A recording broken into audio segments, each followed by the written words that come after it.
The missing feature is obvious: no chest-length beards. In 1973, ZZ Top were still three Texas blues rockers building a national audience.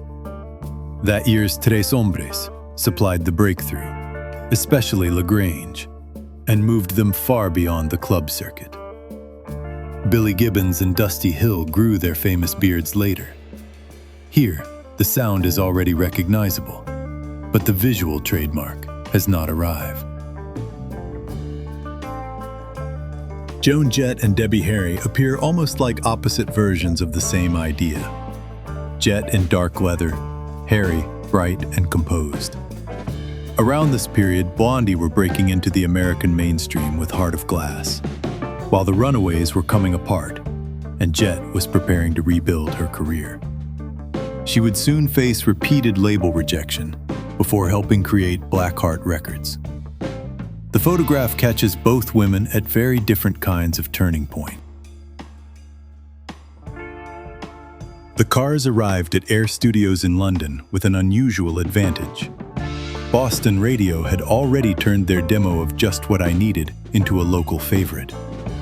Producer Roy Thomas Baker, known for his work with Queen, helped sharpen the group's mixture of dry vocals, guitar hooks, stacked harmonies, and synthesizers.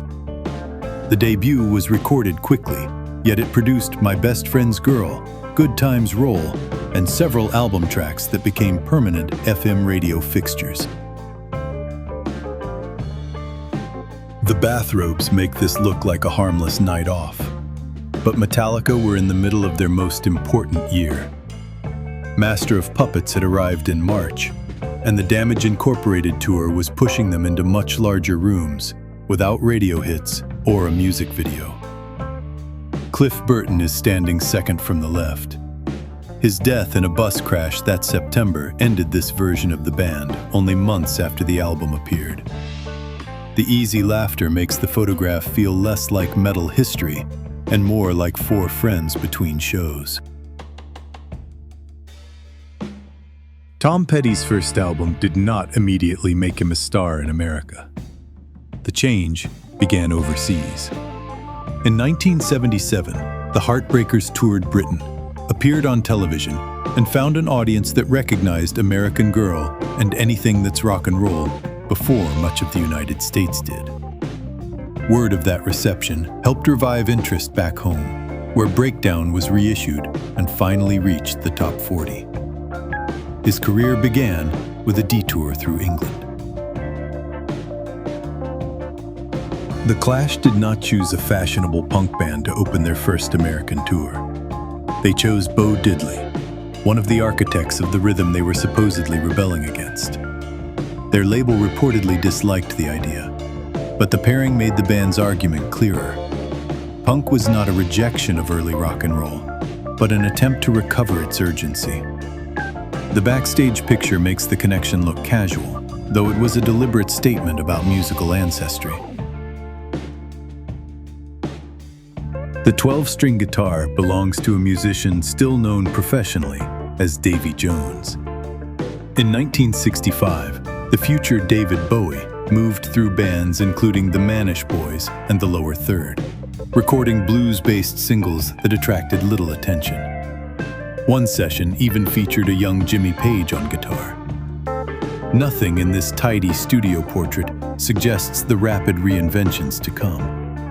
Bowie was still searching for a name, a sound, and an audience. Norman Seif's sessions worked because he kept photographing after formal poses had fallen apart. Fleetwood Mac needed that freedom in 1978. Rumors had become a phenomenon, and any safe follow-up would have been judged against it. Instead, the band began the long, expensive sessions for Tusk, a 20-song double album that pushed their polished sound in stranger directions. This playful frame hides the pressure of 5 people trying not to repeat the record that had changed their lives.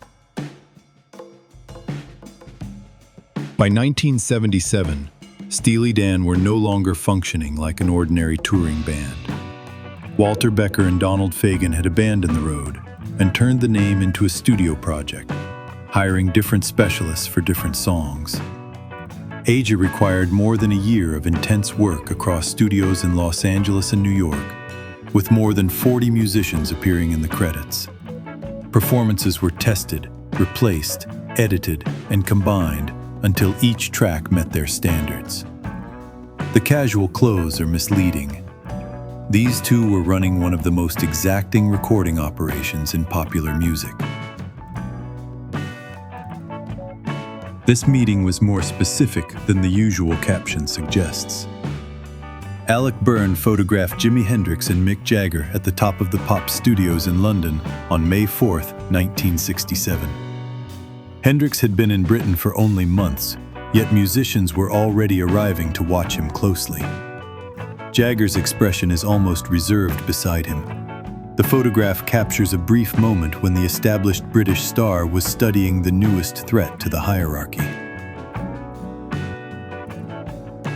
This is the Cure before the towering hair, smeared lipstick, and grand melancholy became part of Robert Smith's public image.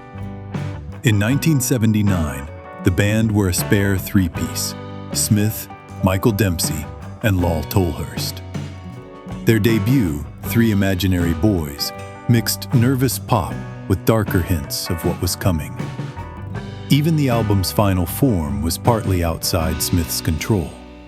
The label selected the track list and artwork, an experience he did not enjoy repeating. Black Sabbath reached Australia in 1973, after 4 albums in roughly 3 years and a punishing touring schedule. The pace had caught up with them. Tony Iommi later described struggling to produce new material until the title riff for Sabbath Bloody Sabbath broke the block.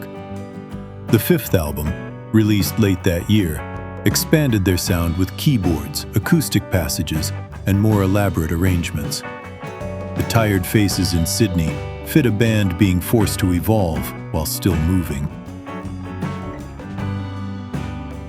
The 4 members look united here, but Siamese Dream was made under enormous strain. Producer Butch Vig later confirmed that Billy Corgan recorded most of the guitar parts and many of the bass lines because he could deliver the precision the sessions demanded. Corgan and James Iha also stacked guitar overdubs until songs such as Soma became walls of carefully shaped distortion. The album turned the Pumpkins into a major band, but its polished sound came from a process that left old arguments about control, credit, and musicianship waiting beneath the surface. Keith Richards had arrived in Coventry after a late night in Manchester, with 2 Rolling Stones performances still ahead of him that day. Yet the detail that dominates the photograph is Boogie, the small dog tucked under his arm. Richards later remembered a succession of unusually named dogs, but Boogie received the most practical rock star privilege. He was carried through the machinery of touring as if backstage access applied to him too. In 1964, this band's identity was still unsettled. They had been the Detours, became The Who, briefly changed to the High Numbers under manager Peter Meaden, then returned to The Who after Kit Lambert and Chris Stamp took control. The Railway Hotel performances that year helped define their physical, confrontational style, and Keith Moon had only recently joined. They were not yet famous, but the noise, matching clothes, and barely controlled tension were already in place. Steven Tyler's striped outfit looks more confident than Aerosmith's position in 1985. Joe Perry and Brad Whitford had returned, restoring the classic lineup for Done With Mirrors, but the intended comeback album sold modestly and produced no major hit. The real revival came in stages. Run DMC's version of Walk This Way in 1986, followed by Permanent Vacation a year later. This photograph belongs to the uncertain moment before the rescue actually worked. The caption on this slide is 1 year late.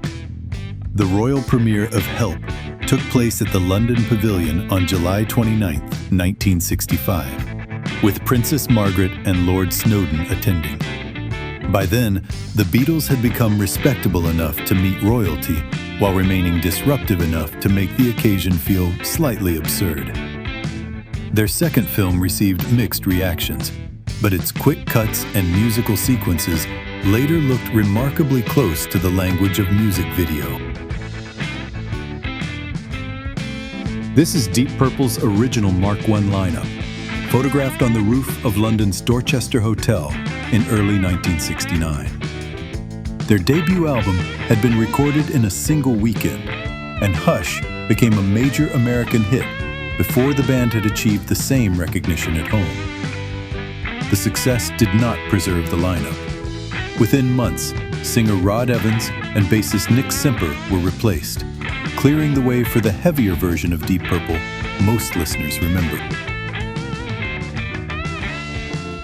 This photograph has circulated online, with the joke that Ace Frehley is signing someone's grandma. The woman has not been reliably identified, and neither has the exact date. What the picture does capture is the wonderfully excessive fan culture around Kiss. When paper was unavailable, almost any autograph surface could apparently be negotiated.